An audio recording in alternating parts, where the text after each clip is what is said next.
3 महामंत्र। ॐ त्वमेव साक्षात् श्री महालक्ष्मी महासरस्वती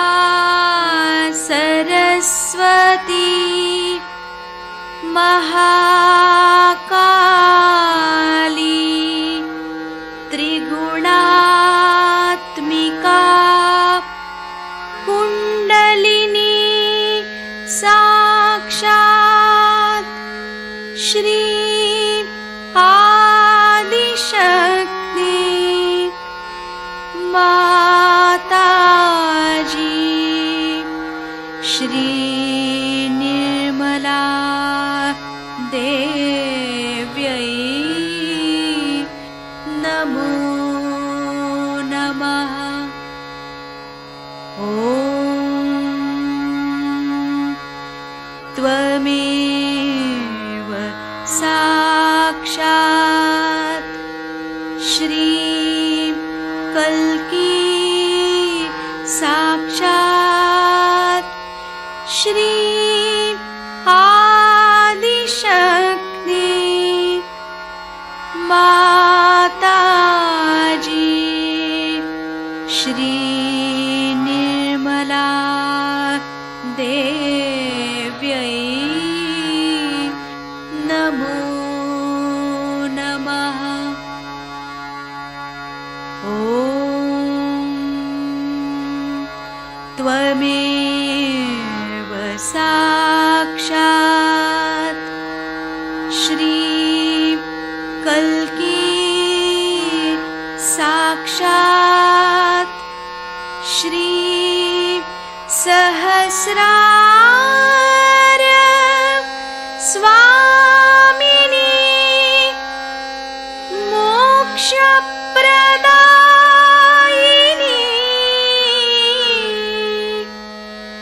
माताजी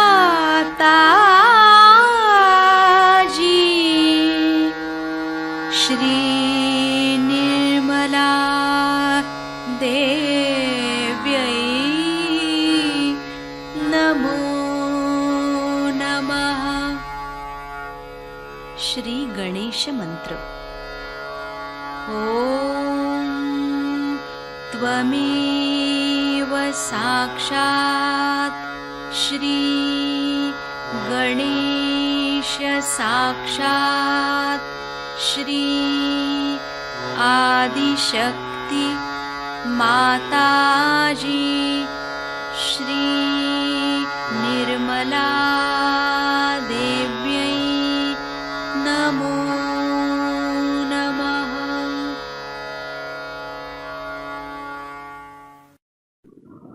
जय माता जी।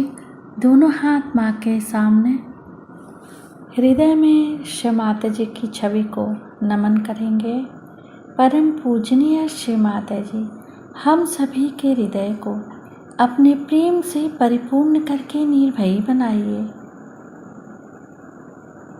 माँ की छवि को निरंतर अपने हृदय में देखेंगे। श्री माता जी, हम सबको क्षमा कर दीजिए, हम सभी अज्ञानी हैं। दोनों हाथों पे अपने चित्त में, अपनी आँखों में श्री माता जी की छवि को देखते रहेंगे।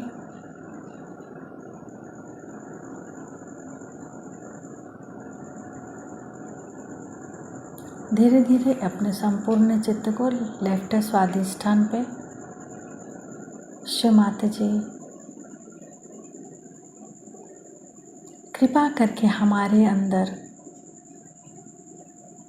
जो भी अशुद्ध इच्छाएं हैं उन सबको शुद्ध इच्छा में बदल दीजिए।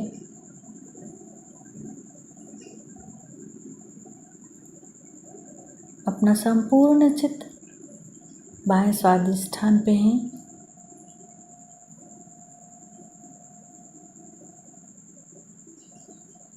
असत्य गुरु मर्दिनी मंत्र।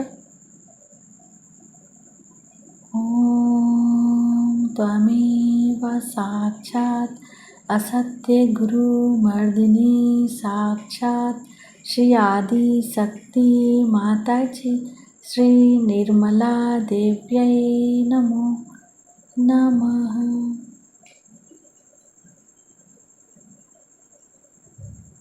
श्री माता जी, हमारे अंदर जो कुछ भी पिछले जन्मों से आई हुई चीज़ें हैं, उन सबको संपूर्ण रूप से नष्ट करके हमें निर्मल विद्या दीजिए।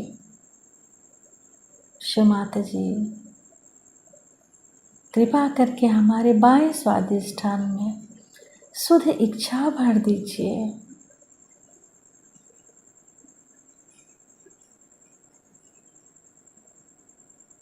निर्मल विद्या मंत्र। ओम त्वमेव साक्षात् श्री निर्मल विद्या साक्षात् श्री आदि शक्ति माता जी श्री निर्मला देव्यै नमो नमः।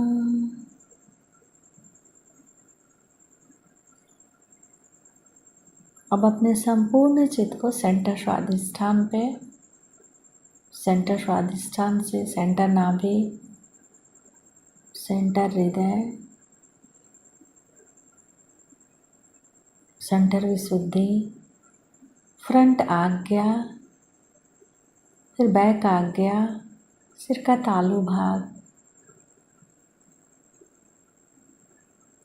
श्री माता जी, आपकी अमृत वाणी को हम सहस्त्रार से सुन सके, ऐसी कृपा कीजिए।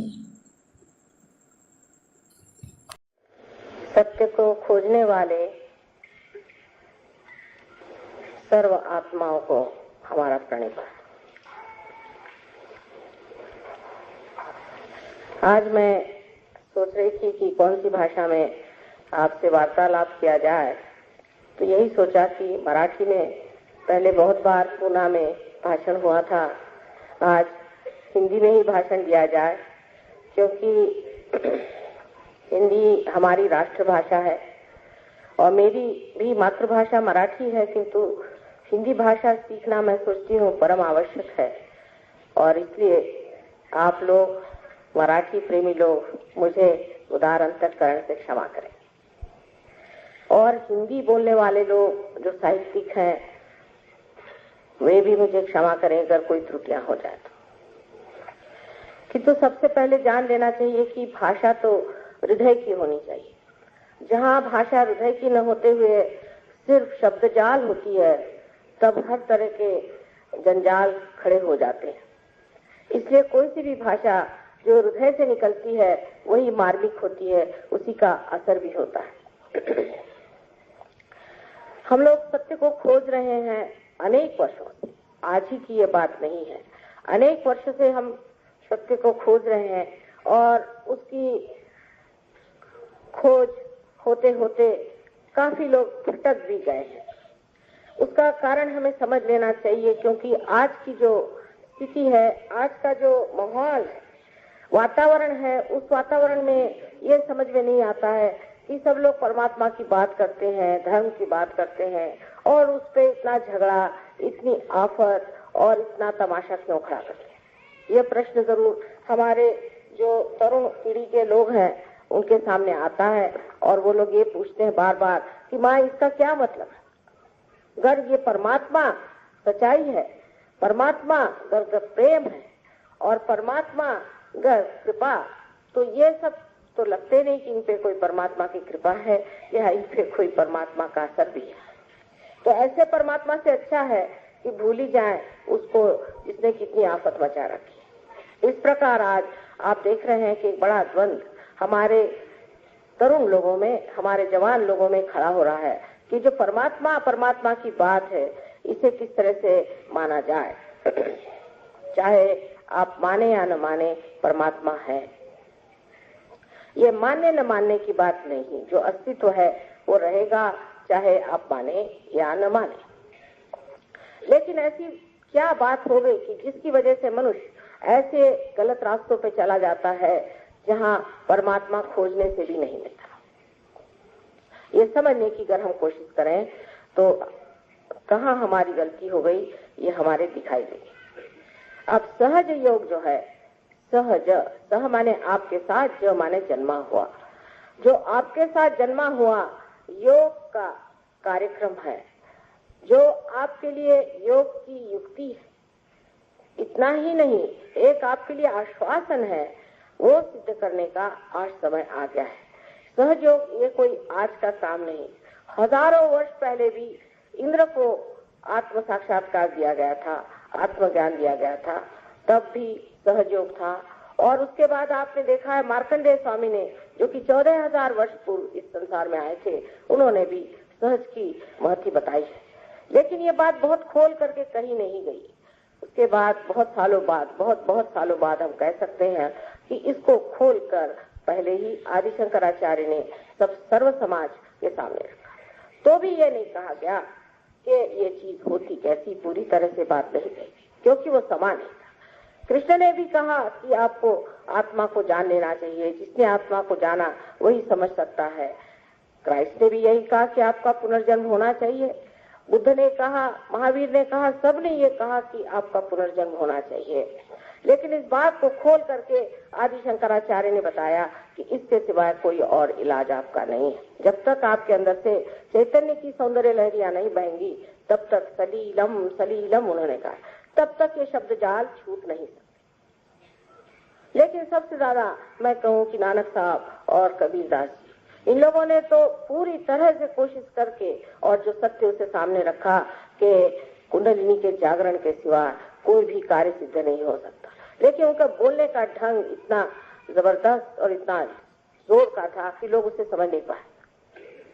और यही बात मैंने महसूस की कि इस दुनिया में जब तक लोगों को आप आत्मज्ञान नहीं देंगे, उसकी बातचीत करना बड़ा बेकार सा हो जाएगा। जैसे गीता लिख दी, वो लोग पढ़ के बेकार हो गए। उसके बाद और कोई ज्ञान की बात लिख दी, जिसे पढ़ के लोग बेकार हो गए। लेकिन अब जो बात है वो करने की, दिखाने की, बतलाने की नहीं रही। और वही बात सोच करके मैंने इस पर बहुत जानने की कोशिश की कि मानव में कौन से दोष होते हैं, इसमें कौन सी तकलीफें होती हैं, जिसके कारण ये परमात्मा को नहीं जान पाता है। और काफी उम्र तक इस पर मेहनत करने पर एक दिन सहज में ही मैंने सोचा कि सहस्त्रार्थ के खोलने से ही सब ठीक हो जाएगा। और उसी प्रकार ये सहज योग हमारा प्रस्थापित हुआ है।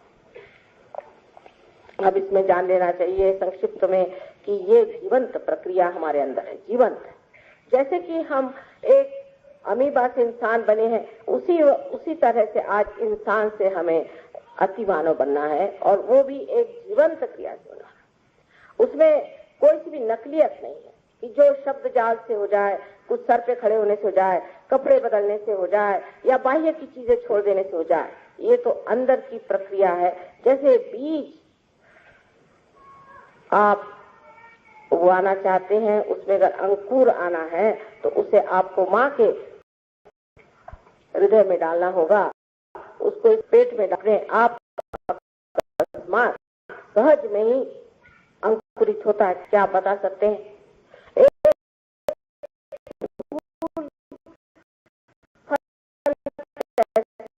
आप बता। इसी प्रकार सहज योग जो है एक खुद घटना, लेकिन ये हम बता, क्योंकि मनुष्य के जितने भी कार्य हैं सब ज्ञात है। इसलिए अपने अंदर जो कुंडलिनी स्वरूप, जो कोणाकार स्थिति में बैठी हुई है, वो जागृत आत्मबोध होता है। आश्चर्य की बात है कि गीता लिखते वक्त है वो गीता पूर्णतया ज्ञानेश्वर जी ने कुंडलिनी से व्याख्यान किया हुआ है, उसको बतलाया हुआ है, समझाया, उसका वर्णन भी बहुत सुंदर किया, बहुत ही सुंदर किया हुआ है। और उसके बाद उन्होंने ये भी बताया है कि जिस वक्त ये कुंडलिनी का जागरण होगा तब किस तरह से लोगों को लाभ होंगे। उसमें से एक बहुत ही सुंदर चीज ये है कि जो जे वांछिलते तो लाहो, जो चाहोगे वो मिलेगा। लेकिन चाहत ही इंसान की बदल जाती है, उसके चाहने का ढंग ही बदल जाता है। अब ये कुंडलिनी हमारे अंदर स्थित है। अब कोई अगर साइंटिफिक लोग हैं तो वो कहेंगे कि साहब ये कैसे आपने जाना।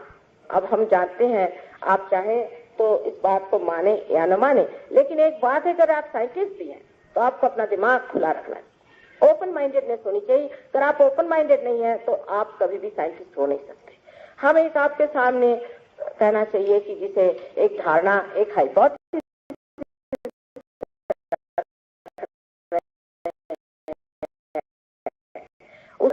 हो जाता है। गहरी चीज को पाने के लिए सबसे पहले अपने दिमाग को खुला रखें। पहले ही से आप डंडा लेकर खड़े हो जाइएगा तो हम आपको क्या बताएं। मैंने ये देखा हुआ है कि सिर्फ परमात्मा के साम्राज्य में ऐसे कार्य होते हैं। देखिए, अगर आप कॉलेज जा रहे हैं, यूनिवर्सिटी जा रहे हैं, आप एडमिशन के लिए कितनी कोशिश करते हैं, क्या क्या दुनिया भर के हफ्ते करके एडमिशन कराते हैं, एडमिशन लेते हैं और अपने गुरुजनों के सामने गर्दन झुका के बैठते हैं कि वो जो भी कहे वो प्रमाण होगा। लेकिन मैंने देखा है कि संसार में जितने बड़े बड़े साधु संत हैं, उनको तो हम लोगों ने सताया है, उनकी तकलीफ थी, उनकी कोई बात नहीं सुनी और उनको परेशान करते रहे और हर समय उनसे चर्चा और वाद विवाद करके उनको परेशान किया। इस तरह से आप ज्ञान को प्राप्त नहीं कर सकते। ज्ञान के लिए सबसे पहली चीज है कि मैंने अभी तक जाना नहीं, मुझे आगे जानने का है, जिसके ऊपर सब बड़े बड़े शास्त्रों में, सब बड़े बड़े साधु संतों ने लिखा हुआ है। रामदास स्वामी को आप उठाइए तो उन्होंने साफ लिख दिया कि पढ़ पढ़ करके कुछ नहीं होने वाला। हमारे कबीरदास जी ने तो साफ लिख दिया कि पढ़ी पढ़ी मूर्ख पंडित मूर्ख भय, साफ साफ लिख दिया उन्होंने। और कितनी ही बातें इन साधु संतों ने इतनी साफ लिखी हुई है कि बड़ा आश्चर्य होता है कि हम उनको ही पढ़ के उन्होंने जिस चीज को मना किया है वही कैसे करते। अब उसका कारण मैं आपसे बताऊंगी कि क्यों ऐसा हो जाता है और इसके कारण कैसे हमारा जो धर्म है वो किसी तरह से अधर्म में ही परिवर्तित हो जाता है। अब कुंडलिनी शक्ति जो है ये है शुद्ध इच्छा। ये है शुद्ध इच्छा, माने बाकी जितनी भी इच्छाएं हैं अशुद्ध है, क्योंकि अगर वो अशुद्ध नहीं होती तो एक चीज मिलने पर दूसरी चीज मिलने की इच्छा न होती। हमारे जो इकोनॉमिक्स के लॉज हैं, अर्थशास्त्र के जो लॉज हैं, उसके अनुसार कोई सी भी जरूरतें सर्वसाधारण तरह से पूरी नहीं होती, समित नहीं होती है। माने ये कि in general they can not be satisfied in general. इसका मतलब ये है कि आपको एक चीज मिल जाएगी इन पर्टिकुलर, लेकिन अगर वो चीज मिलने के बाद आप चाहेंगे कि दूसरी चीज मिले, फिर तीसरी चीज मिले। इसकी वजह यह है कि आपके अंदर शुद्ध इच्छा नहीं। जिस इच्छा की आप बहुत कोशिश करते हैं कि पूरी हो जाए, वो इच्छा शुद्ध नहीं है, वो अशुद्ध इच्छा। तो शुद्ध इच्छा की जो शक्ति है वो ये कुंडलिनी है, जिसने सारा अपना ये पिंड बनाया और उसके बाद वैसी की वैसी बैठी हुई, क्योंकि वो अभी तक जागृति नहीं हुई हमारे अंदर, उसका अभी पूरी तरह से प्रादुर्भाव नहीं हुआ, उसका मैनिफेस्टेशन नहीं हुआ कि वो अपना असर दिखा। यही शुद्ध इच्छा हमारे त्रिकोणाकार अस्थि में बैठी हुई, जिसे हम लोग कुंडलिनी इसलिए कहते हैं क्योंकि ये 3.5 कुंडलों में बैठी है। अब वो 3.5 में क्यों बैठी, उसका क्या गणित है वगैरह, उसके लिए आज अपने पास इतना समय नहीं है, लेकिन आप अगर मेरे कभी लेक्चर सुने तो उसमें विशद रूप से मैंने सब समझाया हुआ है। अब ये कुंडलिनी शक्ति है शुद्ध इच्छा। तो सर्वप्रथम शुद्ध इच्छा जो है वो हमारे अंदर जब उठती भी है तो हम क्या देखें, हमारे गुजरते वक्त को अपने को अलिप्त रखते हुए पूरे तरह से उसको प्लावित करती है। और यही तार्किक दृष्टि से भी देखा जाए तो सही बात है कि जब एक पेड़ के अंदर उसके अंदर का रस, उसका सैप जब उठता है, अगर वो एक जगह कहीं भी चिपक जाए और किसी भी एक चीज में खत्म हो जाए तो वो पेड़ भी खत्म हो जाएगा और वो चीज भी खत्म हो जाएगी। उसी तरह से जब ये कुंडलिनी हमारे अंदर जागृत होती है और बढ़ने लग जाती तो ये शुद्ध इच्छा बाकी की जो इच्छा है उनको दूर हटाती जाती है। लेकिन इससे बिल्कुल उल्टा हमारा कार्यक्रम रहा कि जब हम धर्म की ओर मुड़े। पहले तो जब हम धर्म की ओर मुड़ते हैं या किसी भी चीज की ओर मुड़ते, हमारा उठ जाता है। हम लोग ये देखते हैं सारी चीजें ये देखते हैं कि जैसे ही धर्म में लोग आ जाते हैं तो पहले देखते हैं कि भाई अपने कितने इससे फायदे हो सकते हैं, इसमें क्या क्या हम कर सकते हैं। यहाँ तक कि लोग सोचते हैं कि इससे अच्छा हो कि हम कुछ लोगों का पैसा ही मार लें, रुपया मार लें, ये कर लें, वो कर लें, और फिर धीरे धीरे उसकी ऐसी चीजें बनती जाती हैं जो बिल्कुल घृणित और नर्क जैसी हो। शरीर की ओर चित्त जाता है। मनुष्य का जब शरीर की ओर चित्त जाता है तो शुद्ध इच्छा में नहीं, सीधा हिसाब है कि शरीर में फिर शरीर के कपड़े बदलिए, नाम बदलिए, दुनिया भर की चीजें करिए, इससे धर्म नहीं स्थापित हो सकता। इसलिए मनुष्य बहकता चला गया। फिर मनुष्य की जो दूसरी पकड़ आती जो कि बड़ी जबरदस्त है, वो है मानसिक, माने बुद्धि पर। इसमें बड़े बड़े वितंडवादी हो गए। आप जानते हैं कि एक बड़े भारी ऐसे ही बुद्धिवादी ने कितना आदि शंकराचार्य को सताया था। हमेशा ये बुद्धिवादी लोग अपनी चिपक को नहीं समझते। इनको चिपक होती है जो इन्होंने पढ़ लिया। अगर किसी आदमी ने गीता पढ़ ली तो वो सोचता है कि मैं तो व्यास मुनि हो गया, कम से कम, उनसे ज्यादा नहीं हुआ तो कम से कम व्यास मुनि तो हो ही गया। किसी ने अगर बाइबल पढ़ लिया तो सोचता है कि ईसा मसीह मुझसे ज्यादा वो जानता है। ये जो बौद्धिक पकड़ हमारे अंदर आ जाती है उससे और भी प्रश्न खड़े हो जाते हैं। सारा ईसाई धर्म जो है आज इस बौद्धिक पकड़ की वजह से खत्म हो चुका है। आप देख लीजिए कि बौद्धिक पकड़ इनमें किस प्रकार आई कि जिस वक्त में ईसा मसीह इस दुनिया में आए तो उन्होंने यही कहा कि अपना पुनर्जन्म करो। तब निकोदेमस ने कहा कि क्या मैं अपने माँ के गर्भ में फिर से प्रवेश करूं? वो कहा कि नहीं, जो गर्भ से पैदा होता है वो तो जड़ ही है, लेकिन जो आत्मा से, जो आदि शक्ति से पैदा होगा वही आत्मा है। और आत्मा की पकड़ आए बगैर आप परमात्मा को नहीं जान सकते। लेकिन इन लोगों ने ये सोचा कि ये तो कुछ समझ में नहीं आई बात, क्योंकि उनमें से किसी को भी साक्षात्कार देना नहीं आता था। बहरहाल नहीं भी आता था तो भी उसका इतना बुद्धि का झमेला बनाने की कोई जरूरत नहीं थी। उसके बुद्धि का ऐसा झमेला बनाया कि एक सेंट पॉल करके इंसान, जो कि ईसा धर्म से कुछ उसका संबंध नहीं था, उसने ईसा को देखा नहीं था और वो खुद एपिलेप्टिक थे और बीमार रहते थे और हमारे हिसाब से उनमें कुछ सुप्रा कॉन्शियस तकलीफें थी। वो साहब बाइबल में आके बैठ गए।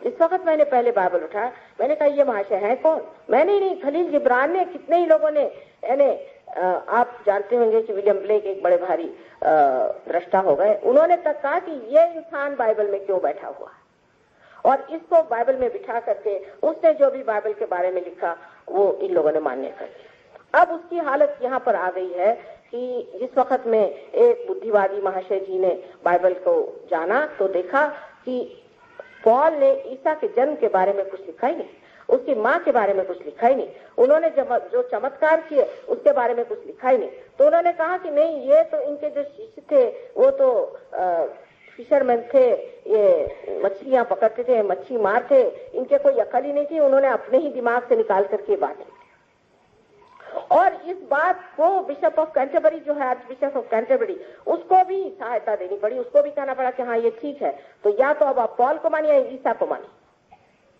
उन्होंने कह दिया कि हाँ यही बात ठीक है, तो ईसा जो पैदा हुए थे वो भी गलत बात और उनके जो चमत्कार हुए थे वो भी गलत बात है। पॉल साहब जो है वो सही हो गए, क्योंकि इसी पॉल ने बाद में ऑगस्टीन का जन्म लिया और उसने आकर के सारा ऐसा एक बौद्धिक तार्किक एक ईसाई धर्म बना दिया कि चाहे कुछ हो, हाथ में बंदूक क्यों न लेनी पड़े, सबको ईसाई बनाते रहे। ईसाई बनने का मतलब है सहयोगी बनना, योगी बनना। वही आप मुसलमानों का, मोहम्मद साहब ने जो बातें लिखी थी उसको इतना उल्टा घुमा फिरा करके एक मुसलमान धर्म बना लिया। वही हाल हिंदुओं का है। हिंदुओं का तो हाल बहुत ही खराब है, क्योंकि इनमें एक ही धर्म में 50 धर्म बन गए। मेरी तो समझ में नहीं आता है कि हम लोग कब इस चीज से बाज आएंगे।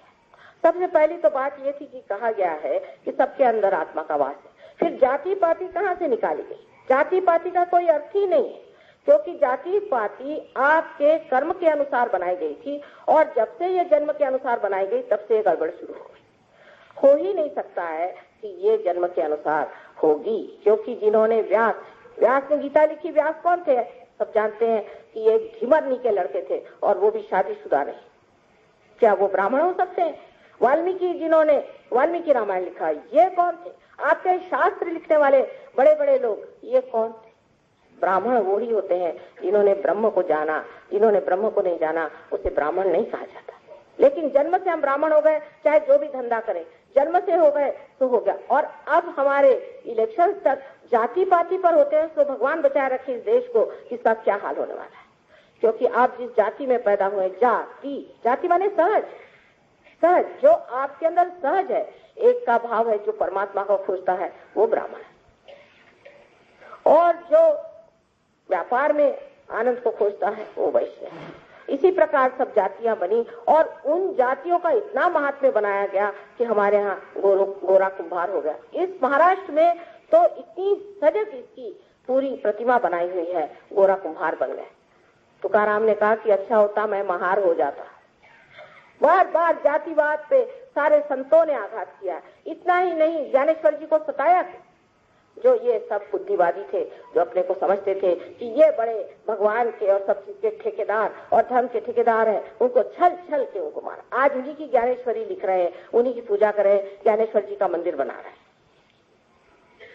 इसकी वजह यह है कि बौद्धिक पकड़ ज्यादा जरूरत थी, आत्मा की नहीं थी। आत्मा की पकड़ होना चाहिए। सारे संतों ने कहा कि अपने आत्मा को पहचान। नामदेव साहब जो इतने बड़े भारी यहाँ के कवि हो गए हैं, इतने पहुंचे हुए पुरुष थे, उन्हें बहुत सुंदर सा काव्य लिखा है जो कि गुरु ग्रंथ साहब में भी नानक साहब ने बहुत माना और उसे लिखा हुआ है, जिसका कि मैं आपको हिंदी में वर्णन बताऊं कि वो कहते हैं कि जो आदमी परमात्मा से एकाकार हो जाता है उसकी ऐसी दशा हो जाती है कि जब उसका चित्त, जैसे एक छोटा बच्चा पतंग उड़ा रहा है, पतंग आकाश में भरारी मार के, भरारी मराठी शब्द ही लिया है उन्होंने, भरारी मार करके घूम रही है और ये बच्चा जो है औरों से बात कर रहा है, खेल रहा है, आगे पीछे दौड़ रहा है, लेकिन उस वक्त उसका चित्त उस पतंग पर। दूसरी बात उन्होंने ये कही कि जिस वक्त औरतें पानी भर के आ रही हैं और जल्दी जल्दी चल रही हैं, आपस में बोल रही हैं और उनकी घघरी सर पे रखी हुई है और आपस में हंसी मजाक सब हो रहा है, लेकिन चित्त उनका उस घाघर पे सर पे। इसे समझने की बात यह है कि जो लोग धर्म की बात करते हैं सबसे पहले उनको चाहिए कि वो आत्मा का साक्षात्कार पाए, नहीं तो उनको कोई अधिकार नहीं कि वो आत्मा का साक्षात्कार पाए और कोई अधिकार नहीं कि वो कहें कि हम आत्म साक्षात्कारी। वो अपने को कहे भले कि हम बहुत ऊंचे हैं और अपना सेल्फ सर्टिफिकेट दे, लेकिन उसकी पहचान ये है कि वो जो आदमी आत्म साक्षात्कारी होता है वो उसके अंदर सामूहिक चेतना आनी चाहिए, उसके अंदर कलेक्टिव कॉन्शियसनेस आई चाहिए। अगर उसके अंदर वो सामूहिक चेतना नहीं आई तो वो कितना भी अपने को सेल्फ सर्टिफिकेट करे तो भी तो आत्म साक्षात्कारी नहीं है। और ये बड़ी जरूरी चीज है कि धर्म को पालने वाले, धर्म को संभालने वाले आत्म साक्षात्कारी होना चाहिए। धर्म पे चर्चा करना भी उन्हीं का अधिकार है जिन्होंने अभी तक उस प्रकाश को पाया नहीं, आत्मा के प्रकाश को पाया ही नहीं। वो क्या उसकी बात करेंगे जो अंधेरे में खड़े हुए, अंधेरे की ही चर्चा होगी। या एक अंधा आदमी क्या बताएगा कि कौन से रंग है और कौन सी कला यहाँ पड़ी हुई है। इसलिए पहले अपनी आंख खोलनी चाहिए और वो आंख सिर्फ आत्मा के ही दृष्टि से जाना जाता है। गीता में भी कहा है आत्मन्य आत्मने तुष्टः, आत्मा आत्मा से ही तुष्ट होता है। तीसरी पकड़ और भी उससे बेकार, बहुत ही बेकार है, जिसमें कि मनुष्य अपनी भावना से किसी को चिपक जाता है। अब भावना उनको है जिसे हम कभी कभी श्रद्धा समझते हैं, पर ये श्रद्धा नहीं, ये अंधभक्ति है। अंधभक्ति से लोग चलते हैं। अंधभक्ति माने ऐसी कि जिस वक्त में ईसा मसीह आए तो लोगों ने कहा कि हम तो भाई मोजेस को मानते हैं, क्योंकि मोजेस तो मर गए थे, अब हम मोजेस के, हम तो ईसा मसीह को मानते नहीं। जैसे कि जो लोग थे उन्होंने कहा कि हम ईसा मसीह को नहीं मानते, हम तो सिर्फ मोजेस को मानते। अब उस वक्त मोजेस तो वहां थे नहीं और इसीलिए मोजेस ने कहा था कि हमको सफर करना चाहिए, तो हम तो सफर करेंगे। हालांकि ईसा मसीह के आने से हमारी सारी सफरिंग ही खत्म होने वाली थी, लेकिन उनका नहीं, हम तो सफर करेंगे। तो ठीक है, आपके लिए हिटलर आ गया, सफर करिए। यही एक उनका बेसिक डिफरेंस था कि हमें सफर करना चाहिए। अब सफर क्या, परमात्मा के लिए आपको क्या दुष्ट बातें सिखाई गई हैं कि आपको हाल, अपेक्षा और दुख और यातनाएं उठानी पड़ेंगी। अरे जिस परमेश्वर ने आपको ये मनुष्य का देह दिया है, उसने कोई आपको तकलीफ दे करके, परेशान करके किया है। आपके माँ ने भी जब आपको जन्म दिया तो सारा कष्ट तो अपने ही ऊपर उठाया है, कोई आपको तो कष्ट नहीं दिया था। फिर ऐसी बातें लाना कि आज हमारे महाराष्ट्र में तो खास ये है कि आज सोमवार है तो उपवास है, कल मंगलवार है तो उपवास है, कल बुधवार है तो उपवास है और फलाना है तो उपवास है। यानी अपने देश में ऐसे ही लोग उपवास से बहुत है, काय को उपवास करते। लेकिन उपवास करने की इतनी बीमारी हमारे देश में, और वो भी उन दिनों में करेंगे जिस दिन कि हमारे किसी बड़े महान अवतारों का जन्म हुआ। जैसे हमारे यहाँ संकष्टी मानते हैं, जो गणेश जी का जन्म हुआ है उस दिन उपास करेंगे। अरे अगर आपके घर बच्चा पैदा हुआ तो उस दिन क्या आप उपास करेंगे, सूतक करेंगे या मिठाई बांटेंगे? सब उल्टी बात कर दी कि ये जो भावनावश होकर के अपने को दुख देने से परमात्मा मिलते हैं, आपको यातना देने से परमात्मा मिलते हैं, जैसे शिया लोग करते हैं। ये बड़ी गलत फहमी में लोग बैठे। उल्टे जो प्रसन्न चित्त हैं उन्हीं को परमात्मा मिलते हैं। जैसे अंग्रेजी में कहा था, count your blessings one by one. जो अपनी ब्लेसिंग्स को सोचता है परमात्मा ने कितना मुझे दिया है, उसी को परमात्मा मिलते हैं। जो अपने को हाल अपेष्टा में और दुख में डालता है, आप ही बताइए, किसी माँ ने अगर अपने बच्चे को देखा कि वो अपने को भूखा मर रहा है तो इससे बढ़ के वो माँ के लिए और क्या दुख की बात होगी? वो कहेगी कि मेरा जन्म ही व्यर्थ है अगर मेरा बच्चा भूखा रहता है। इससे ज्यादा दुखदायी और कोई चीज ही नहीं हो सकती। हाँ, अगर आपको उपास करना है तो करिए, उसमें कोई हर्ज नहीं, आप अपनी तंदुरुस्ती के लिए करिए, लेकिन परमात्मा के लिए उपवास वगैरह करने की जरूरत नहीं। ये एक भावना का एक ये कि हम बड़े दुखी। दूसरा भावना का ये कि हमारी बड़ी भगवान पे श्रद्धा है। जब राम आए तो उनके वक्त में उनका कि हम तो परशुराम को मानते हैं, जब कृष्ण आए तो हम राम को मानते हैं, और अब जब और कोई आएगा तो ये होगा कि हम कृष्ण को मानते हैं। कृष्ण आपके सामने आज खड़े हैं क्या? कौन खड़ा है आपके सामने, ये भी सोचना चाहिए। वर्तमान में रहने की हमारी प्रवृत्ति नहीं, कुछ तो भी बाह्य पिछले इसमें रहना, किसी गत विचारों में रहना, ये भावनावेश। भावनावेश में लोग इस कदर पागल हो जाते हैं कि उसी में फिर हमारे यहाँ हम देखते हैं कि बुद्धिवादी भी और भावनावेशी भी दोनों ही, जिसे हम कह सकते हैं कि फैनेटिक्स हो जाते हैं। ये फैनेटिसिज्म सिर्फ एक भावना से चिपक जाता है, और वो भावना इतनी जबरदस्त हो जाती है, अंध भावना है, अंध चीज है, जिसकी वजह से मनुष्य इतना एक चीज को चिपक जाता है, उसकी शुद्ध इच्छा जो हो उसी में नष्ट हो जाती है। जैसे नदी आते हुए किसी रेत में चली जाए और वहां लुप्त हो जाए, उसी प्रकार हमारे अंदर की जो शुद्ध इच्छा परमात्मा से एकाकार होने की है, इसी प्रकार इसमें लुप्त हो जाती है, उसमें लुप्त हो जाती है। इस तरह की अंधश्रद्धा से हमारे यहाँ बड़ा ही नुकसान हुआ, बहुत नुकसान हुआ। और सबसे बड़ा नुकसान तो ये हुआ है कि अब हम लोग अलग अलग होके बिखर गए।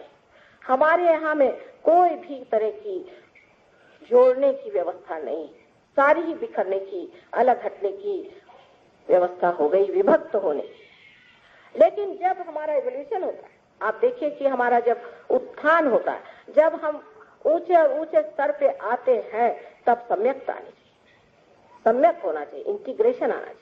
अगर अपने अंदर इंटीग्रेशन नहीं आया तो ये समझना चाहिए कि हम बिखरे जा रहे हैं। अगर हमारे इंटीग्रेशन आने के लिए कुछ करना हो तो वो करना चाहिए, और सब इंटीग्रेशन का एक ही सूत्र है, वो है अपना आत्मा। उसको प्राप्त होते ही कुंडलिनी जब आत्मा के प्रकाश में आ जाती है, तब सब चीजें हट करके उसी के प्रकाश में मनुष्य देखता है कि दूसरा भी कितना सुंदर है, और फिर वो ये भी देखने लग जाता है सामूहिक चेतना में कि जो दूसरा है वो है कौन, दूसरा है कौन। जब आप उसी विराट के अंग प्रत्यंग है तो दूसरा कौन है, दूसरे पे उपकार कौन सा हो रहा है? सब अपने ही है, हमारा ही हाथ और हमारे ही पैर, हमारी ही आंख है। लेकिन हम लोग तो जो इंतजामात करे हैं कि एक हाथ से आंख को फोड़ दीजिए, एक हाथ से नाक को काट दीजिए, एक हाथ से कान काट दीजिए, और उसके बाद कहिए, एक कान को पकड़ के कहिए कि साहब हम धार्मिक हैं, वो कहे नाक को पकड़ के हम धार्मिक हैं। इसमें धर्म का लेश मात्र भी नहीं। जब कोई आदमी फैनेटिसिज्म में पड़ता है तो वो जान ले कि इसमें लेश मात्र भी नहीं है। जब तक आप में सम्यक ज्ञान नहीं आ सकता, वो सिर्फ आत्मा के प्रकाश से आता है। किसी ने भी, किसी भी संत साधु ने ये नहीं कहा कि आप आत्मा का प्रकाश न ले, वरना आज ऐसा अगर एक भी गलती से आदमी हो जाता तो लोग उसी से ढिंढोरा पीटते।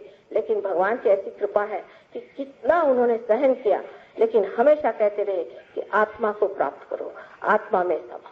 यही आत्मा की प्राप्ति करने के लिए हम लोग अनेक चीजें करते हैं, और सहयोग में हम देखते हैं कि अनेक तरह के लोग हर एक देश में आते हैं। यहाँ से जो कुछ चोर उचक्के गए थे, उन लोगों ने वहाँ सन्यासी रूप धारण करके और लोगों को बेवकूफ भी खूब बनाया, और उसको बेवकूफ बना करके उनसे यहाँ तक बताया कि अगर तुम गांजा पियोगे तो तुमको भगवान मिल जाएंगे। वो बेचारे गांजा भी पीने, उनकी इतनी अंधश्रद्धा ज्यादा है कि उनको जो भी बताइए वो कनेक्ट कर। तो किसी ने कहा कि तुम नग्न हो जाओ तुमको भगवान मिल जाएंगे, तो नग्न भी होगा। इस प्रकार हर जगह आप अगर देखें तो सिर्फ ये दिखाई देता है कि हर तरह की जबरदस्ती और अंधे आदमी को जबरदस्ती कुएं में ढकेलने का प्रयोग हो रहा है। और जब वो कुआं बन गया, उस कुएं में 25 आदमी जुट गए तो उनके अंदर जरूरी है कि बड़ा ही प्रकोप हो सकता है, उसके कारण बहुत ही ज्यादा द्वंद्व आ सकता है, उसके कारण झगड़ा हो सकता है, यही नहीं तो बड़ा वायलेंस भी हो सकता है। इस तरह सबको कुएं में ढकेल दीजिए और उस पर अपना आधिपत्य बना के बैठ गए कि हम इस जगह के मठाधीश हैं, हम इस जगह के पोप हैं, हम इस जगह के फलाने हैं, वो है। यानी यहाँ तक कि जैन जैसी बड़ी भारी चीज जो कि विदितामा ने शुरू की थी, जो कि बहुत ही ऊंची चीज और बड़े ऊंचे सतह पर वो बात करता था, लेकिन उसके जो मुख्य हैं उनको मैंने देखा कि उनकी कुंडली तो नीचे में बैठी हो तो पार भी नहीं। मैंने कहा जैन कैसे? जैन का मतलब ही ज शब्द जो है उसका मतलब है ज्ञ माने जिसने जाना। तो मैंने पूछा कि आप बैठे कहाँ हैं, ये कैसी बात है? पहले हमारे यहाँ तो 26 हो गए कश्यप, तब से कोई कश्यप नहीं हुआ और मैं कहाँ से हो सकता हूँ, ये तो 12वीं शताब्दी में सब खत्म हो गया, 26 कुल हुए। तो मैंने कहा आप उस तख्त पे क्यों बैठे? तख्त पे तो आप बैठे हुए हैं और आपका अधिकार क्या है? उसी प्रकार वेद का हुआ, वेद में पहले ही श्लोक में कहा है कि जिसको विद हो जाए तब वेद का अधिकार है। जिससे विद नहीं, जिसको विद नहीं है, जिसने जाना नहीं है, उसको वेद क्या करेगा? अब विद होना माने क्या? विद माने अपनी अंदर जो चेतना है उससे उसे जानना। यानी अंग्रेजी में कहा जाए तो एक अपनी सेंट्रल नर्वस सिस्टम में हमको अपनी आत्मा को जानना चाहिए। अगर हम अपने सेंट्रल नर्वस सिस्टम पे नहीं उसे जानते हैं तो ये हमें विद नहीं होगा, क्योंकि जो भी कुछ हमने अपने उत्क्रांति में और इवोल्यूशन में पाया है वो सब हम अपने सेंट्रल नर्वस सिस्टम में मानते हैं।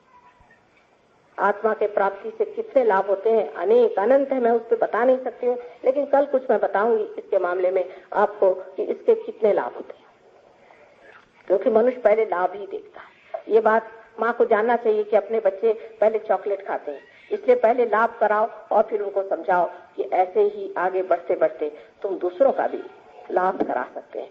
जब दूसरों का भला होता है, जब दूसरों का अच्छा होता है, तब जा करके आपको असल में पता होता है कि सहज योग से हमने क्या प्राप्त किया। तब तक तो आपको लगता है कि मैं स्वार्थी हूँ, मैं अपने ही लिए हूँ, मैं अपने ही को देखता हूँ, लेकिन मैं दूसरों को कुछ नहीं कर रहा। जब आप दूसरों को देने लग जाते हैं तब इसका असली मजा आने लग जाता है। हमारे यहाँ अनेक वाद विवाद है, हर एक बड़े बड़े अवतरणों के वाद विवाद लोगों ने खड़े कर दिए हैं, लेकिन उसकी असलियत को कोई नहीं जानता। जैसे गीता में हो सकता है कि उन्होंने कुंडलिनी का उल्लेख नहीं किया क्योंकि समय नहीं था कुंडलिनी की बात करने की, लेकिन उन्होंने साफ कर दिया कि योगाक्षेम वहां में हम पहले योग करो फिर क्षेम करेंगे। ऐसी संस्था अपने देश में अनादिकाल से है जो योग प्रदान करती रही। यहाँ पर महाराष्ट्र में नाथ संप्रदाय जो था उसने योग की संपदा लोगों को दी, लेकिन एक दो आदमी उस वक्त में पार होते थे, एक ही दो। आपको मालूम है राजा जनक के टाइम में एक ही नचिकेता को उन्होंने पार किया था, वो भी बहुत परीक्षा के बाद। और यहाँ भी कुछ गुरु ऐसे अब भी हैं जो कि ये कार्य कर सकते हैं, पर एक ही दो को इसलिए करते थे क्योंकि तब हमारा जो वृक्ष था, धर्म का वृक्ष था, उसकी शुरुआत उस वक्त एक ही दो उसमें फूल लगे। लेकिन जहाँ जहाँ ऐसे महान लोग हुए उनका भी प्रयास करके, उनको गलत धारणा में लेकर के हमने अपनी अपनी संस्थाएं बनाई, जिसमें या तो शारीरिक, मानसिक या बौद्धिक पकड़ थी और धर्म था नहीं, क्योंकि धर्म जो है वो आदमी में बैलेंस देता है। उससे आदमी में बैलेंस आना चाहिए, उसके अंदर संतुलन आना चाहिए। अगर मनुष्य के अंदर संतुलन नहीं आया तो वो धार्मिक नहीं है, वो असंतुलन में गया चला गया तो वो बेकार। धर्म सिर्फ संतुलन के लिए दिया, क्योंकि अगर आपका उद्धार होना है, आपका अगर असेंट होना है तो आपको सबसे पहले बैलेंस आना चाहिए। लेकिन धर्म में ही लोग जड़े रहेंगे ही नहीं, गर्भ में पूरा बैलेंस आ जाएगा तो उनका उद्धार वो करेंगे ही, लेकिन हम अपना बैलेंस नहीं देखते। हमारे अंदर कोई भी बैलेंस नहीं आ पाता है क्योंकि हम तार्किक धर्म में रहते हैं या किसी अंधश्रद्धा में रहते हैं या किसी शारीरिक पूजा में लगे रहते हैं, उससे धर्म अंदर नहीं आता। सबसे पहले ये है कि आप अपने को बैलेंस करें, अपने में देखें क्या बैलेंस है। और जब आप अपने को बैलेंस करना चाहते हैं, इस वक्त आप सोचते हैं कि हम संतुलन में रहें, किसी भी एक्सट्रीम पे नहीं जाए, तो असहज में ही आपके अंदर सुबुद्धि, जिसे हम विजडम कहते हैं। और सबसे बड़ी बात हमारे लिए इस भारतवर्ष में तो ये है कि यहाँ की भूमि स्वयं एक योग भूमि, बहुत पवित्र भूमि। आप यहाँ पैदा हुए, ये कितनी महान बात है, इसे आप जानते नहीं। एक बार मैं लंदन से आ रही थी, रास्ते में जैसे ही इस पवित्र भूमि को हमने पार किया, मैंने हमारे हस्बैंड से कहा कि साहब यहाँ पर देखिए हम हिंदुस्तान छू गए। तो कैसे पता? मैंने कहा आप जाके पूछिए। तो पायलट ने कहा कि अभी 1 मिनट पहले हमने हिंदुस्तान का किनारा छुआ, क्योंकि चारों तरफ चैतन्य की लहरियां मुझे दिखाई दे रही थी कि इसी भारतवर्ष में। और महाराष्ट्र की तो क्या बात कही जाए कि महाराष्ट्र के अंदर जब रामचंद्र जी आए थे तब भी वो पैर के जूते उतार करके इस पवित्र भूमि पर चले थे। इस पवित्र भूमि ने अनेक संत साधुओं को जन्म दिया, लेकिन उसका भी पाखंड बना करके हमने बहुत सारा बनाया हुआ है। हर घर में उन्होंने कहा कि आपको गुरु होना चाहिए। गुरु होने का मतलब है कि कोई जेल से छूटा, उसने काशाय वस्त्र पहन लिया, हो गए वो गुरु। सब गुरु होना। और कहा है जो साहिब मिले, जो आपको परमात्मा से मिला है वही सदगुरु है। पर हर आदमी गुरु बना बैठा रहता है, उसकी शक्ल में भी नहीं दिखाई देता कि गुरु है। ऐसी शक्ल की उसके एक एक आप झुर्रियां गिन लीजिए, उसकी शक्ल ऐसी की जैसे मरा जा रहा है, मरगिल्ला, उसको खुद ही बीमारियां हो रही है। कर ये नहीं है तो दूसरे तरह का कि जो फूल करके इस तरह से हो गया है, जो दूसरों से पैसा लूटता है और उनको गंदी बातें सिखाता है, अधर्म की बातें सिखाता है। ऐसे लोग अच्छा है कि बहुत आजकल अमेरिका चले गए, वहीं वो पनपे, उस संस्कृति में अच्छे से पनप सकते हैं। इस भारतवर्ष में ऐसे लोग नहीं पनप पाएंगे। थोड़े दिन चलेंगे फिर उनको जाना पड़ेगा, यहाँ चल नहीं सकते। दूसरी बात बहुत बड़ी हमारे लिए भाग्य की है कि हमारी भारतीय संस्कृति अत्यंत महान संस्कृति है, क्योंकि ये हमेशा परमात्मा की ओर दृष्टि उठाती है। हम छोटे थे तब से हमें याद है, हमारी माँ हमेशा कहती कि लक्ष्य कुछ है, तुम्हारा चित्त कहाँ है, चित्त कहाँ है। चित्त का निरोध करना ये हमारे शास्त्र में, हमारे धर्म में, हमारे संस्कृति में बचपन से बच्चों को सिखाया जाता है कि चित्त को रोको। और प्रदेश की जितनी भी संस्कृति है, आप विश्वास मानिए, सब इंसान को धीरे धीरे खत्म कर देने का इंतजाम है। पहले तो उसका चित्त खराब करो, उसके बाद उसका जो पवित्र है उसे नष्ट करो, और उसके अंदर गंदी बातें भर के और उससे पैसा निकालो। क्योंकि जब तक आप में कुछ कमजोरियां नहीं होंगी तो इनकी इंडस्ट्री कैसे चलेंगी। ऐसी ऐसी इंडस्ट्री बनाओ जिससे कि बेकार ही में लोगों से पैसा लिया जाए, जिससे ये बेवकूफ बनाया जाए और उनको लूटा जाए, जितना भी हो उनको मिटाया जाए। आप देख लीजिए कि साइंस भी जो आज आपने बना के रखा है, उसने भी क्या बनाया, तो एटॉमिक बॉम्ब। ये अच्छी बेवकूफी है, इतनी मेहनत करके हम लोगों ने एटॉमिक बॉम्ब बना दिया कि जो हम ही को डिस्ट्रॉय करे, जो हम ही को खत्म कर दे। ऐसा हमने क्यों बनाया?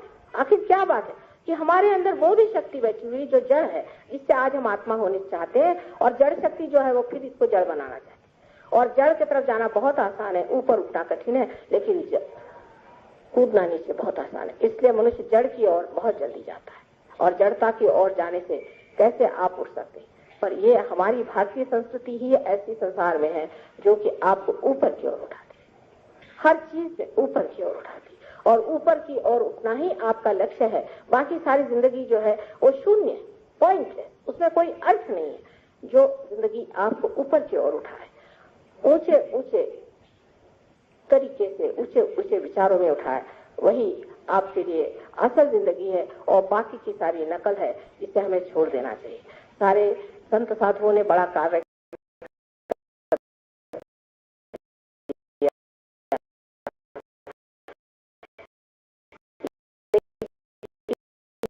जब मैंने देखा कि वो भी एक नई बात बुद्धिवादियों ने शंकराचार्य लिखा है, फिर कहे फोकस सबके पीछे हाथ दे रहे हैं। अब मरने के बाद भी उनके पीछे हाथ धोकर पड़े, क्योंकि वजह यह है कि ये लोग अपने अहंकार से अभी छूटे नहीं। इसीलिए वो अहंकार में चिपकी हुई उनकी इच्छा अभी भी उनको तंग कर रही है। उस अहंकार से अपने को छुड़ाना चाहिए, और जब आदमी उस अहंकार को छोड़ के खड़ा हो जाएगा तब देखेगा कि उसका इसी में क्षेम है, उसका इसी में भला है, इसी में उसका उत्थान है, और यही उसको पाने का है। बाकी सब चीजें जो है व्यर्थ की, उसमें क्यों झगड़ते रहे, क्यों लड़ते रहे, क्यों बात करते रहे। बाद में जब उसको समझ में आता है, हो भगवान कितना समय मैंने बर्बाद कर दिया, बेकार। आप सबको ये लाभ हो, आत्मा का लाभ हो, आप आत्मा को प्राप्त हो, यही मेरी शुद्ध इच्छा है। और परमात्मा की कृपा से जब घटित हो तो ये जानना चाहिए कि एक अंकुर मात्र आपके अंदर ही जागृति हुई। यह अंकुर मात्र जागृति को आपको चाहे तो आप नष्ट भी कर सकते हैं, और चाहे तो इसका एक वृक्ष भी बना सकते हैं। लेकिन नम्रता होनी, अपनी जिद छोड़ करके नम्रता में इसे आप बढ़ाएं और समझें कि ये किस तरह से होना चाहिए। कुछ लोग तो इतने मुकाम छोड़ के कहां से कहां उनकी मंजिलें तय करते कहां तक पहुंच गए, और कुछ लोग अभी भी वहीं पे बैठे हुए हैं। देख करके आश्चर्य होता है कि सहयोग में कैसे लोग कहां तक प्रगति करते हैं, और कोई लोग बिल्कुल वहीं जमीन पे ही गड़े बैठे हुए हैं। इसलिए इसका भी एक विचार रखना चाहिए कि ये प्राप्त होने के बाद हम चाहे कितने भी बड़ी पोजीशन में हो, कितने भी रईस हो, गरीब हो, कुछ भी हो, आज हमको आत्म प्राप्ति हो गई, हम सब एक लेवल पे आ गए। इसके बाद हमें चाहिए कि हम अपना लेवल बढ़ाएं, ऊपर चलें। पैसे जिनके पास है या जिनके पास पोजीशन है या जो गरीब है, सबका एक जैसा ही हाल है, कोई खास फर्क तो मुझे दिखाई नहीं देता। बस बेहतर ये है कि आप इस सतह पर आ जाए और आत्मा को प्राप्त करें। उसके बगैर आपके देश की गरीबी भी नहीं जा सकती और ये ब्लैक मार्केट नहीं जा सकता। इसके सिवाय यहाँ के जो कुछ एडमिनिस्ट्रेशन की खराबियां वो नहीं जा सकती, और जितनी अराजकता है, जो खराबियां, सब कुछ इसी से मिट सकती है। और कोई तरीका नहीं है कि मनुष्य का उत्थान करना चाहिए। आखिर मनुष्य ही तो सब कर रहा है। अगर मनुष्य ठीक हो जाए, उसकी आत्मा जागृत हो जाए और इस परमात्मा के प्रेम को वो जान जाए, तब फिर आप देखिए कि कितना फर्क आ जाएगा, कितना सारे देश में इसका फर्क आ जाएगा। लेकिन यहाँ एक ही रोना है कि कितने लोग ये चाहते हैं। वो लोग तो सोचते हैं कि अभी थोड़ी जिंदगी है, बना लो, जो कुछ करना है कर लो। जिंदगी बहुत लंबी है, ये अमर जिंदगी को पाइए। 2 क्षण की जिंदगी में रहने से कोई भी फर्क नहीं पड़ने वाला। इसलिए सभी लोगों को मैं बहुत विनती करके कहती हूँ, मैं एक माँ हूँ और मैं सोचती हूँ कि मेरी आर्तता ये है कि किसी तरह से भी आप लोग इस चीज को समझें कि अब समय आ गया है इस उत्थान का।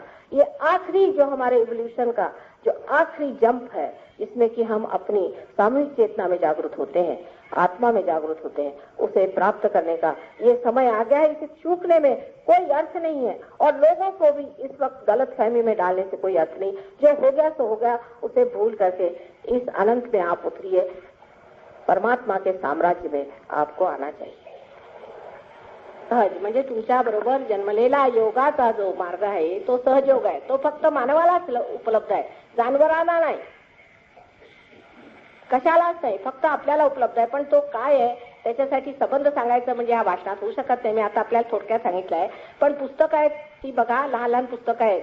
पहिल्यांदा ज्या लोकांनी अजून काही साध्य केलं नाही त्यांच्यासाठी सुद्धा पुस्तकं आहेत, ती आधी वाचून घ्या। त्याच्यानंतर मग साध्य झाल्यावरती दुसरी पुस्तकं मिळतील। आम्ही सगळ्यांना सगळी पुस्तकं देत नसतो, तेव्हा ते पुस्तक घेऊन आपण बघा, म्हणजे कळेल सहयोग म्हणजे काय आणि उद्या मी सगळं सांगणार आहे आणि लाभ काय होतात ती। आता आपण एक प्रश्न विचारला की योग आणि ज्ञान ह्याच्यात काय फरक आहे, काय म्हटलं?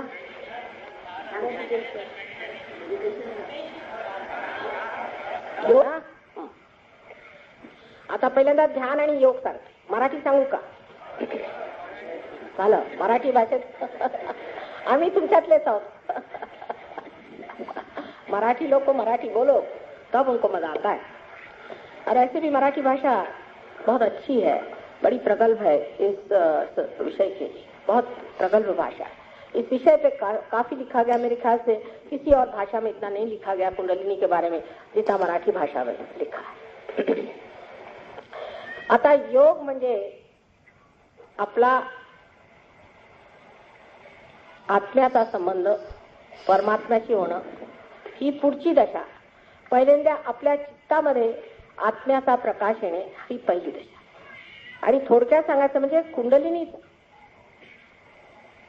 कुंडलिनीचा संबंध आत्म्याशी होणं म्हणजे योग घटित झाला, सुरुवात झाली। कुंडलिनीचं जागरण झालं म्हणजे आपल्या जसं एखाद्या बीला कोंब फुटावं तशी अशी जीवितावस्था तिला आली आणि ती जाऊन एकदा आत्म्याला भेटली म्हणजे ब्रह्मरंध्र तिने भेदन केलं। म्हणजे ह्या ठिकाणी सदाशिवाचं स्थान आहे आणि सदाशिवाचं प्रतिबिंब आपल्या हृदयामध्ये आत्मा स्वरूप आहे। त्या आत्मा स्वरूप त्याला ते जाऊन भेटलं म्हणजे योग सुरू झाला, सुरुवात झाली, योगाला सुरुवात झाली। म्हणजे असं आहे की त्याचा दिवा लावायचा। दिवा लावताना पहिल्यांदा आपण वात बघतो लावली, आधी आपण कंदील स्वच्छ करतो आणि मग दिवा लावतो। हा सहयोग असा आहे की आधी कंदील वगैरे स्वच्छ करू नका, आधी दिवा लावून घ्या। दिवा लावल्यावर हळूहळू कंदील दिसू लागतो कसा घाणेरडा आणि तुम्हीच तुमचे गुरु होऊन तुमचा कंदील स्वच्छ करा, असा हा सहयोग आहे आपला। तर हा झाला योग आणि योगामुळे जो प्रकाश पडतो ते ज्ञान आहे। आणि प्रकाश पडतो तो आपल्या सेंट्रल नर्वस सिस्टमवर, जो प्रकाश आपल्यामध्ये पडतो तो सेंट्रल नर्वस सिस्टमवर पडतो आणि तो सेंट्रल नर्वस सिस्टमवर पडणारा जो प्रकाश आहे त्यालाच आपण म्हणूया की योग और कौन सा शब्द यूज किया था इन्होंने? ज्ञान, ज्ञान असं म्हणतात। पण ज्ञ म्हणजे जाणणे, ज्ञ म्हणजे त्याला तुम्ही बोध असं म्हणा, कारण तुम्ही ज्ञान म्हणता पण मी म्हणे बोध, त्याने बोध होतो। कारण ज्ञान शब्द आपण किती ठिकाणी वापरतो, एक शब्द ज्ञान आपण अनेक ठिकाणी वापरतो, त्यामुळेच घोटाळा होतो. ज्ञान म्हणजे संस्कृतचं ज्ञान असलं किंवा सायन्सचं ज्ञान असलं किंवा हे सगळं ज्ञानात येतं, पण त्यावेळेला आत्मबोध घडतो. आत्मबोध झाल्यामुळे जे ज्ञान आपल्या नसानसातून वाहतं ते खरं ज्ञान आहे, त्यालाच विध होणे असं म्हणतात. पण कितीही शब्द जरी पूर्वजांनी वापरले तरी आपण ते उलट्या गोष्टींसाठी वापरतो. विशेष करून इंग्लिश भाषा म्हणजे अत्यंतच दिव्य आहे. त्याच्यामध्ये आत्म्याला शब्द स्पिरिट आहे, दारूला स्पिरिट आहे, भूतालाही स्पिरिट आहे. तेव्हा आपल्या मराठी भाषेत सुद्धा असे वेगळे वेगळे शब्द करायला पाहिजे तितके नाहीत, पण जे आपण म्हणू आत्मबोध होणे, बोध हे शब्द छान आहे. ज्यांनी बोध होतो म्हणून त्याच्यावरनं बुद्ध शब्द झाला. ज्याला ह्याचा बोध झाला म्हणजे सेंट्रल नर्वस सिस्टमवर, आपल्या मज्जातंतूवर याचा परिणाम आला पाहिजे. ते मोहम्मद साहेबांनी सांगितलंय की जेव्हा तुमचं पुनरुत्थान होईल त्यावेळेला तुमचे हात बोलतील. हात कसे बोलणार? म्हणजे तुमच्यात चैतन्याच्या लहरी वाहू लागल्या म्हणजे तुमच्या बोटांच्या ह्याच्यावर तुम्हाला कळेल की कुणाची चक्र किती धरली, आपली चक्र काय धरली. आत्मबोध स्वतःबद्दल आणि दुसऱ्यांच्याबद्दल. आता मेडिटेशन जे आहे ते करावं लागत नाही, मेडिटेशन होतं. मननात तुम्ही येता, मनन करायचं नसतं. आता मनन करायचं म्हणजे काय? पाथरी घालायची, बसायचं, डोळे मिटायचे आणि लक्ष कुठेकडे दुसरीकडे. आता इथे म्हटलं तुम्ही मेडिटेशन करा म्हणजे लक्ष जरुरी नाही की तुमचं आतमध्ये जाईल आणि जाऊ शकत नाही. मी म्हटलं तुमचं लक्ष आतमध्ये घ्या, तुम्ही लक्ष कसं आतमध्ये घेणार? म्हणा माताजी असं कसं करायचं? प्रश्न उडवणार. आम्ही लक्ष आतमध्ये कसं नेणार? म्हणून ही कुंडलीच्या जागृतीची घटना घडते. ती घडल्याबरोबर तुमचं लक्ष आतमध्ये ओढलं जातं आणि लक्ष आतमध्ये ओढल्याबरोबर तुम्ही त्या लक्षाच्या मार्गाने, म्हणजे लक्ष असं समजा एखाद्या कापडासारखं धरलं तर त्याच्यातनं ते असं कुंडलिनीचं जे टोचणं चालते ती वरपर्यंत येईल तर त्याच्यात प्रकाश त्याचा बसत जातो आणि शेवटी मग इथे भेदन झाल्यावर, त्या ठिकाणी त्या चित्ताचं भेदन झाल्यावरती मग हा जो सर्वव्यापी सूक्ष्म असा परमेश्वराचा आनंदाचा सागर किंवा प्रेमाचं जे आपण ज्याला ऋतंभरा प्रज्ञा असं म्हणतो, जे आपल्या अष्टांग योगामध्ये वर्णित केलेलं आहे, ते आपल्याला सर्वप्रथम हाताला लागतं. सगळे म्हणतात there is all pervading power of God. कुठे आहे ते? पहिल्यांदा आपल्याला हाताला लागतं आणि आपल्याला समजतं की हे आहे. त्याच्या आधी आपले हात जड आहेत, त्याच्यात ती सूक्ष्मता नाही. ती सूक्ष्मता आल्याशिवाय आपल्याला हे लाभत नाही. म्हणून मग मननात कसं जायचं, त्याच्यानंतर मग मनन कसं करायचं ते आम्ही नंतर सांगूया.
मन कहाँ भटकता माया में।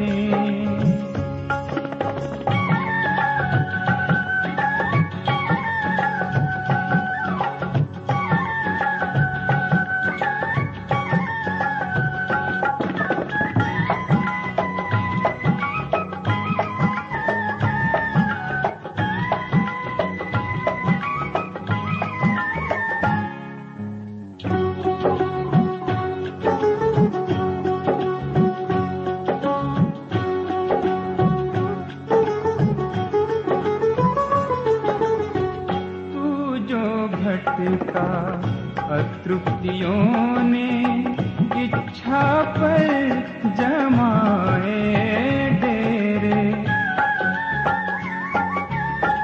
बुद्धि की तो एक भी ना चली, जतन जुटाए बहु तेरे। इसका समाधान न होगा सिवा तेरे, कैसा दूर सा हो जाता हूँ बिन तेरे। ऐ मन कहाँ भटकता माया में, ऐ मन कहाँ भटकता माया में।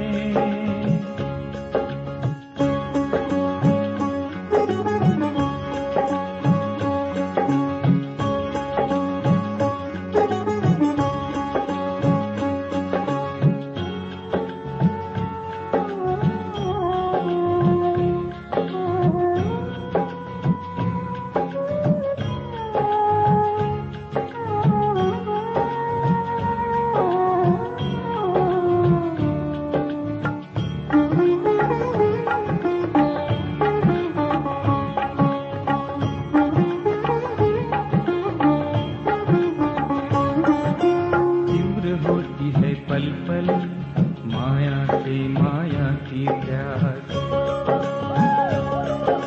मृग जल से बुझी है कभी किसी की प्यास। तीव्र होती है पल पल माया से माया की प्यास, मृग जल से बुझी है कभी किसी की प्यास। माया सागर सी है क्षमता नहीं मिटाने की प्यास, नहीं मिटाने की प्यास, नहीं मिटाने की प्यास। जितनी पियो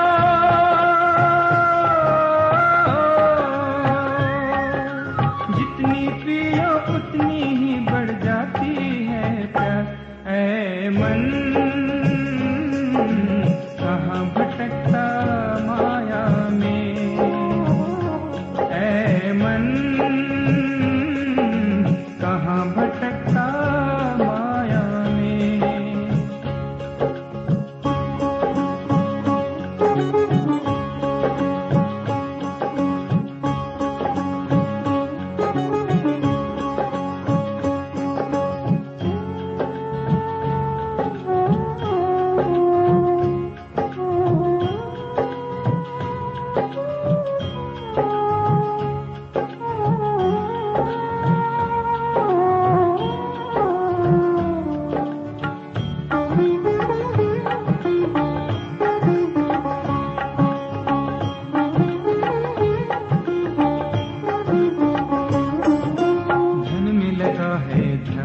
जो सही अर्थ से हट गया ध्यान,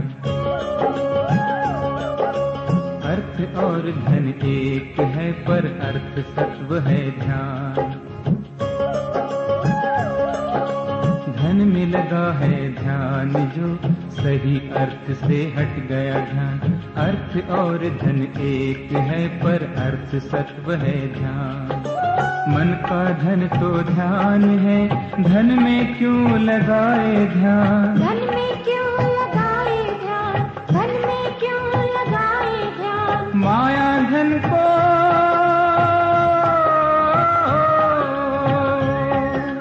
माया धन को छोड़ के अपने मन से लगा ले ध्यान। ऐ मन कहाँ भटकता माया में, ऐ मन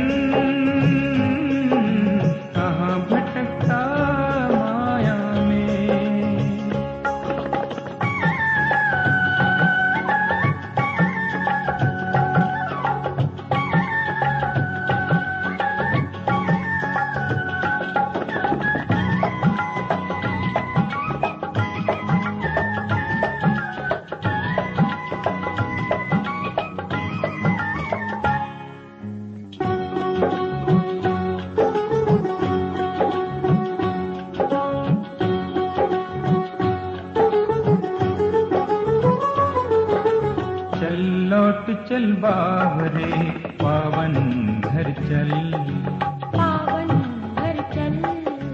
बिन तेरे बिखरा है कुछ नहीं अपने स्थल, कुछ नहीं अपने स्थल। तड़प रहा हूँ मैं जैसे मछली बिन जल।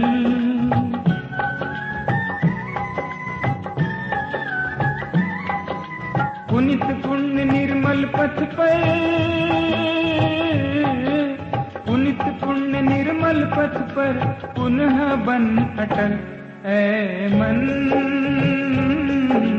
कहाँ भटकता माया में, ऐ मन कहाँ भटकता माया में। तेरी पावन जगह छोड़ मेरी काया में। ऐ मन